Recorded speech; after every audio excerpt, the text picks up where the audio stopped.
Hello again, I am your magnificent and humble host, Blunty, for another episode of Ponderpop. Now, there has been a flood of veritable spewing forth of PR releases and postings on technology and gaming websites about how the iPhone is going to be the next big thing in portable handheld gaming. I'm not sure I believe that yet, so I'm putting it to the test. The next handful of videos are going to be a spaz attack full of game reviews, a iPhone game review blitz, if you will. And first up on the chopping block is Gameloft and their game Guitar Rock Tour, which, as you may imagine from the name, is a Guitar Hero knockoff. Let's get to it. Now, before we get started with the review proper, I had a problem when I first installed this game. It would immediately and catastrophically crash as soon as I tried to start playing a song, even before the first note scrolled gracefully down the screen. And as I just paid 10 Aussie dollars to buy this app in order to review it, you may understand I was a little bit bubbling with frustration and annoyance and a little bit of rage. I immediately sent off an email to the publishers of the game, and to much surprise I can happily report that it took just 10 minutes to receive a reply and a solution. Turns out, for some reason, you have to completely shut down your iPhone and do a cold reboot after installing the game, otherwise it just don't work. And once I did that, things went much smoother. The game chugs a bit when it loads, and in between each level when it's loading a song it's a bit sluggish as well. And as you'll be seeing in this review, the visual style we've chosen to present the game in is pretty familiar to anyone who's played Guitar Hero. In fact, the entire presentation of almost every aspect of the game borrows or steals heavily from Guitar Hero. Clicking past the splash screen brings you right to a quick play mode where, again just like Guitar Hero, it lets you have a quick bash at a selected song in one of 3 difficulty settings and either play guitar or drums. I'm going to be focusing mainly on the guitar because, quite frankly, the implementation of the drums isn't nearly as much fun as the guitar mode.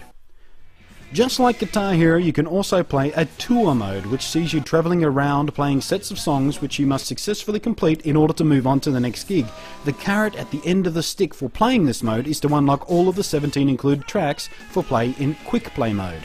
One of the things that sets Guitar Rock Tour apart from other Guitar Hero-like rhythm games for the iPhone, like Tap Tap Revenge for example, which I've previously reviewed, is the fact that all the tracks included are recordings you'd actually recognise. Don't get me wrong, Tap Tap Revenge has some great music in it, but in Guitar Rock Tour, it's all stuff you've actually heard of, from artists that had actual recording deals. The game plays much like you'd expect from a Guitar Hero clone. You bash little notes as they scroll down the screen as they hit the bar at the bottom. It's almost redundant to explain that these days, as we're all pretty familiar with the gameplay mechanic, whether you've played Guitar Hero or not. There are some nice touches, like being able to slide across notes that come in quick succession instead of having to lift your finger up and slam it down again immediately. You can even play a chord, that is 2 notes at once, by swiping quickly across both notes and holding down on the final one.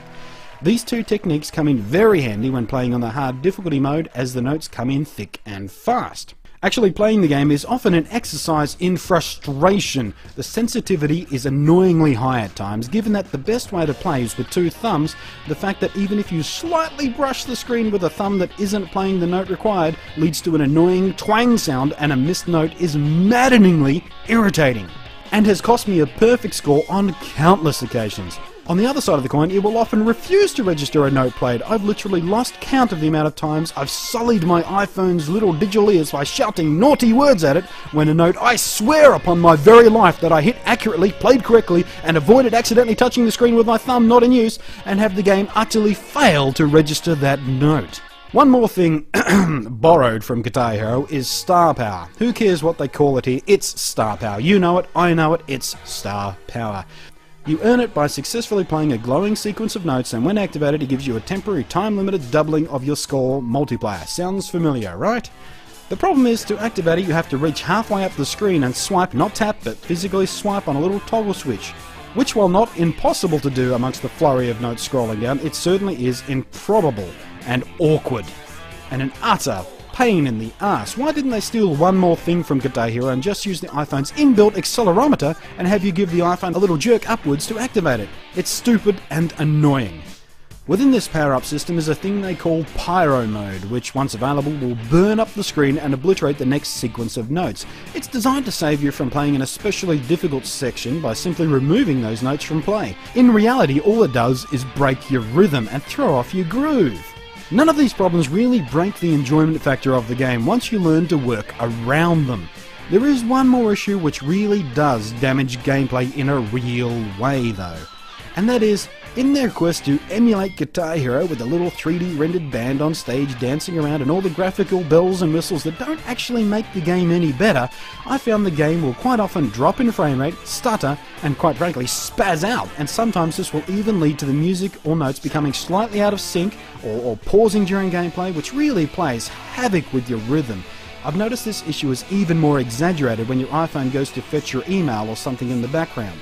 It earns big points for actually having a recognisable set list of popular music, but with only 17 tracks it's a bit limited. When it comes to tour mode, there's just too many gig stages to play through, and you'll find yourself replaying the same song you played a couple of gigs back, which, well, I suppose more closely resembles the real-life touring rock band experience, is not something I want to do in-game. I want each gig to offer me a new set of tracks to play, a new challenge.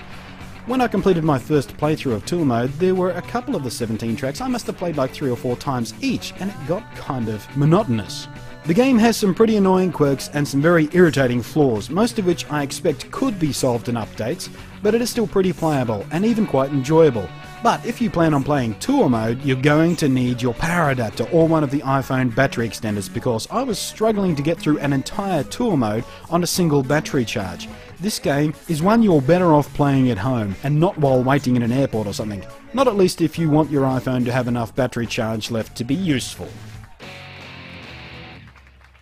Alright, so all said and done, is it worth the price of admission? I'm going to have to go with maybe, or even probably. It does come with 17 licensed music tracks. They are fun to play. It does serve up a decent level of challenge, but if you are easily annoyed, you may want to give it a skip, lest you work up a frustrated rage so powerful you loft your iPhone in one hand and fling it at the nearest window, open or closed. It doesn't really matter, because the little flaws in the game do get kind of annoying at times. I think the gameplay outweighs those little flaws, and, you know, maybe they'll get fixed in future updates, maybe they won't, whatever. Join us next time for more of this iPhone gaming review blitz spaz attack. Catch you next time.